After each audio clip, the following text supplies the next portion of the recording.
Hey guys, we went to Lake Tahoe, California, and we're going to talk about it.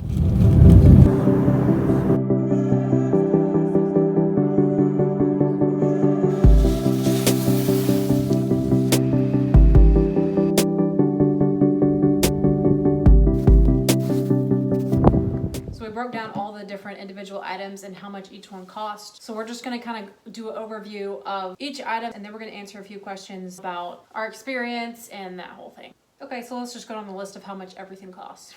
Flights were $723.78, and that was for both of our flights from Fort Walton to Reno round trip. Hotel was Around $610 total. so $610 for lodging. Our rental car was $417. We just rented a car in Reno and drove out to Tahoe, had it for 5 days, and then returned it. You kind of did the lift ticket, so I'll let you talk about those. We just got the Epic Day passes, 2-day passes for each of us, which I think it was $80 a day. It ended up being $340 total for the both of us. And then ski rentals was $60 a day for each of us, but $240 total for both of us. Because we rented for 2 days and we skied for 2 days. I have no idea if that's good as far as what normal prices should be, but that's what we spent. Something we didn't know about getting rooms in hotels and resorts and stuff, at least through the site, which I used hotels.com, was that they give you a price, but then there's also apparently like a resort fee or a hotel fee that they'll charge you at the place, which is like in fine print at the bottom of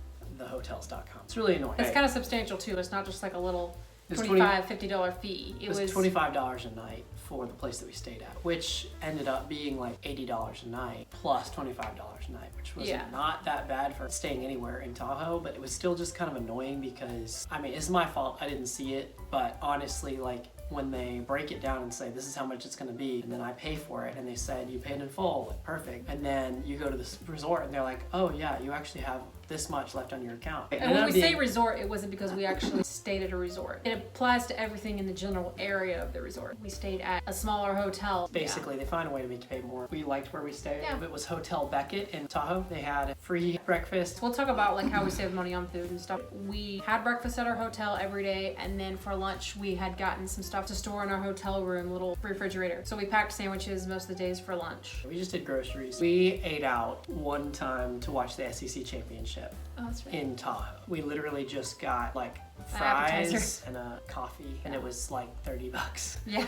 You don't go to eat at a ski resort unless you want to spend a lot of money, I guess, and you go to a nice place, not just, we went to a burger place. We had seen videos and stuff where the food was really expensive, so we knew we really didn't want to eat out that much anyway, and it's like not for anything special. We got groceries before we even got up to Tahoe. We drove from Reno, brought the groceries up. That's tied to the sofa for the entire trip, basically. The other way that we kind of saved money was on our flights. They were going to be more expensive if we went further into December. So our trip was from November 30th to December 5th. Getting those days up right at the end of November, beginning of December, made the flights cheaper. I'm not really sure that it made really anything else related to the ski resort cheaper, but that's kind of how we determined the timing of the trip, was because of the cheaper flights. Right at the end of November, going into December versus like mid-December or obviously end of December. Yeah, they were like half price or less. The flights were cheap there, but also it's one of the milder places to go skiing in the country, which we know now it's because most of the ski resort is not open, a third of it basically. But we were fine with that. We're not big skiers yet. We did okay with our greens and blues, and we didn't need double black diamonds yet. Yeah,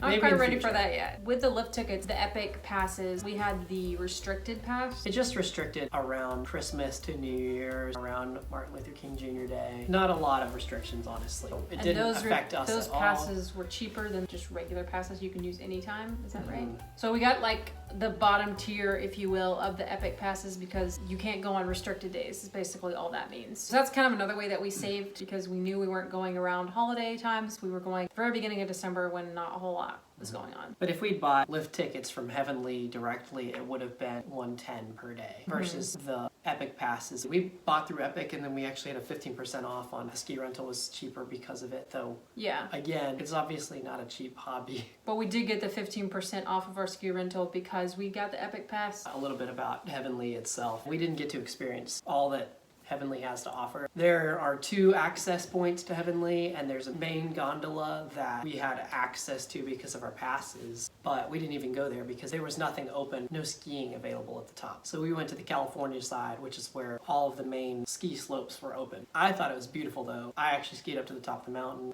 It's an amazing view of the lake. It's better than anything in the east that we've ever skied. Some of the ski resorts that we've been to in West Virginia and North Carolina are like, they're some of the best in the east. They're nothing compared to Tahoe, and that was like Tahoe at its worst. I thought Heavenly was great, and it honestly was less expensive on the ski rental and the lift ticket side than North Carolina was. And so for the last question, we're gonna end on a grand finale. Did we yard sale? One of us did and one of us didn't. Did you yard sale? No.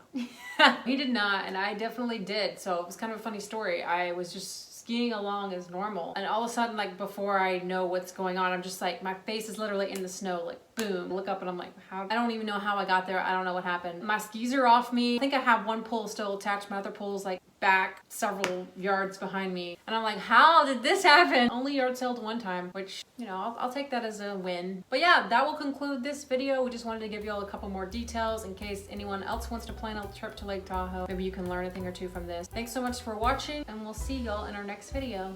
Bye.